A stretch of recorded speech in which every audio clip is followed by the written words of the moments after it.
Nous sommes sur Radio CHU dans l'émission Un livre un jour où Françoise vous raconte sa dernière lecture.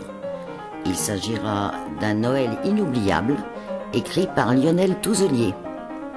Nous suivrons deux vies parallèles à la même époque de l'année, c'est-à-dire dans la quinzaine qui précède Noël. Il y a d'une part Laetitia et sa fille Chloé, et d'autre part Adrien qui ne s'est pas remis de la disparition de sa femme. Je vous raconterai à tour de rôle leurs aventures afin d'en arriver au soir du réveillon. Un matin, au petit déjeuner, pendant que sa mère lui tartine avec amour une tranche de pain, Chloé se lance et demande « Dis maman, je suis née dans une rose ?» Laetitia, surprise, lâche le couteau et prie le ciel qu'un coup de téléphone vienne les interrompre. « Quelle confiture préfères-tu, ma chérie ?» Bien que Laetitia ait pris tout son temps pour attraper le pot de confiture, « Alors, maman, je suis née dans une rose ou pas ?» C'était la première fois que Chloé abordait ce sujet. Laetitia usa de son pouvoir de mère pour lui intimer l'ordre d'aller se préparer pour aller déjeuner chez la grand-mère. Quand la grand-mère inquiète au sujet de sa fille, qui est avocate, Chloé lui répond « Elle rentre tard à la maison et ne vient jamais me chercher à l'école. » Mais je vais bientôt être en vacances, au moment de Noël, c'est prévu. Le soir, Chloé endormie, Laetitia pose un baiser sur son front, éteint la lampe de chevet et quitte la chambre à pas de velours. Revenue au salon, elle regarde par la fenêtre et voit un groupe de 3 personnes, sûrement le père, la mère et leur enfant. Cela lui rappelle la question de sa fille, il faudra bien un jour lui répondre. Lorsque, le lendemain, Laetitia arrive au bureau, elle pose son attaché-case, allume son ordinateur, puis en regardant par la fenêtre, elle aperçoit un écureuil qui marche sur le trottoir, sans peur apparente des passants. Cela lui rappelle un épisode douloureux qu'elle a vécu 7 ans auparavant, quand, en vacances à New York avec son amie de l'époque, revenant dans leur chambre, elle voulut lui annoncer la nouvelle qu'elle avait gardée pour elle depuis 2 semaines. « Nous serons bientôt 3. » Réaction instantanée de monsieur, qui prétend aller chercher des cigarettes pour justifier sa sortie précipitée. Plus tard, au téléphone, quand il lui demanda si elle voulait garder le bébé, il embraya sur un « Alors, on se quitte ». Depuis, c'était ça, Chloé, et elle avait une détestation profonde pour la jante masculine. De retour à la maison, elle apprend par la nounou de Chloé que celle-ci a enfilé les bêtises aujourd'hui. D'abord, elle lui a peint une énorme moustache noire qu'elle a gardée pour que Laetitia la croie, et pire, elle a raconté à son instituteur que sa nounou voulait l'enlever.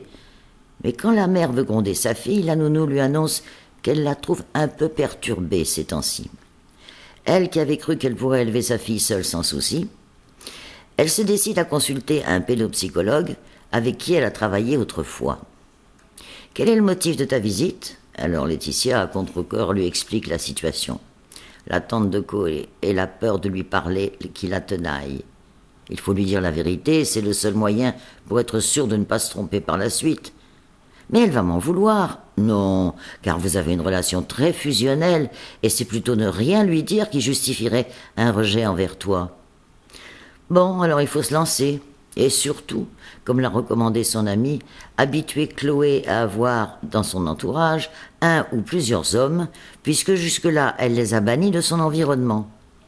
De retour à la maison, après le dîner, Chloé demande à sa mère de l'aider à faire sa lettre au Père Noël.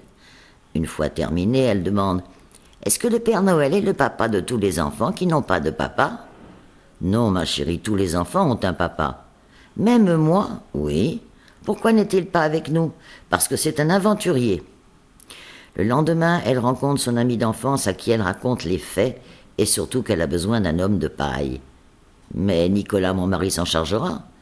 Par contre, il faudra les laisser seuls pour qu'elles s'habituent. » Noël approche, il faut donc se mettre à la recherche d'un sapin.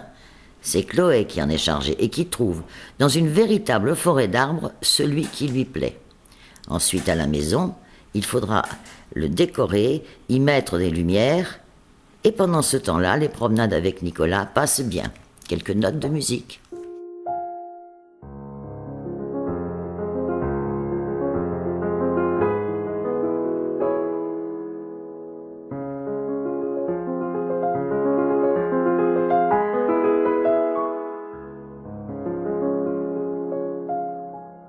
Après ces quelques notes de la valse de Debussy, nous reprenons notre histoire en parlant d'Adrien, le second personnage.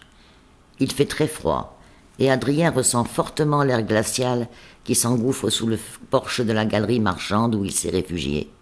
Il se lève, plie son sac de couchage et le range dans son sac à dos.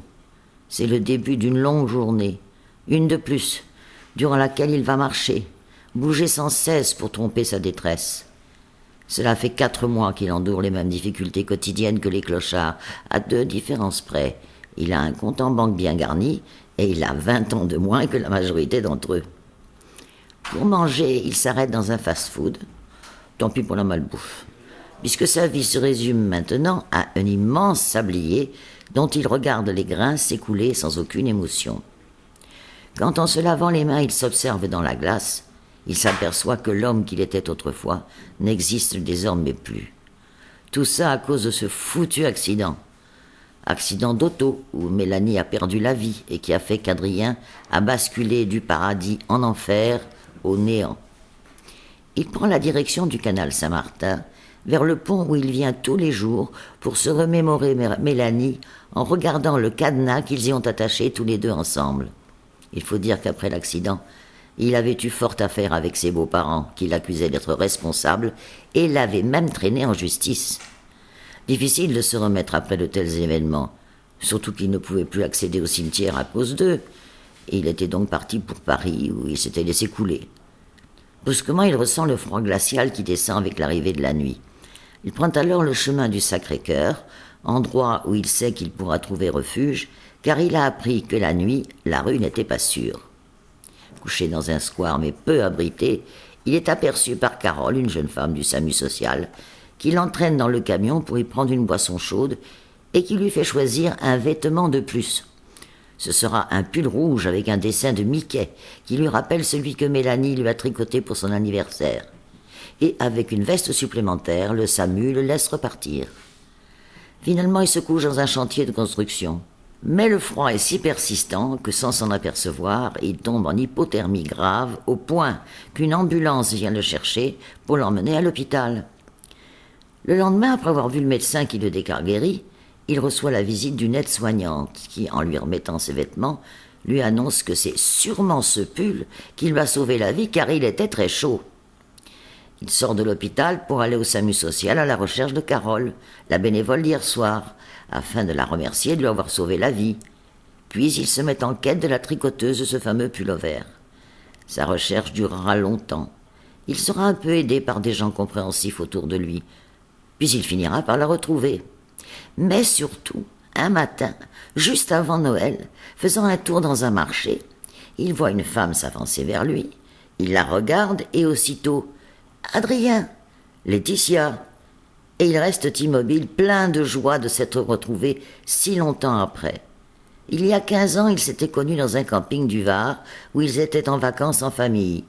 Ils s'étaient plu, mais la timidité aidant n'avait pas osé se l'avouer. Maintenant, à cette période de joie générale, ils n'allaient pas laisser passer plus de temps loin de l'un de l'autre. Lors du réveillon, devant une tablée très nombreuse, ils proclamèrent leur amour. Chloé avait trouvé un père et Laetitia s'était raccommodée avec le sexe masculin.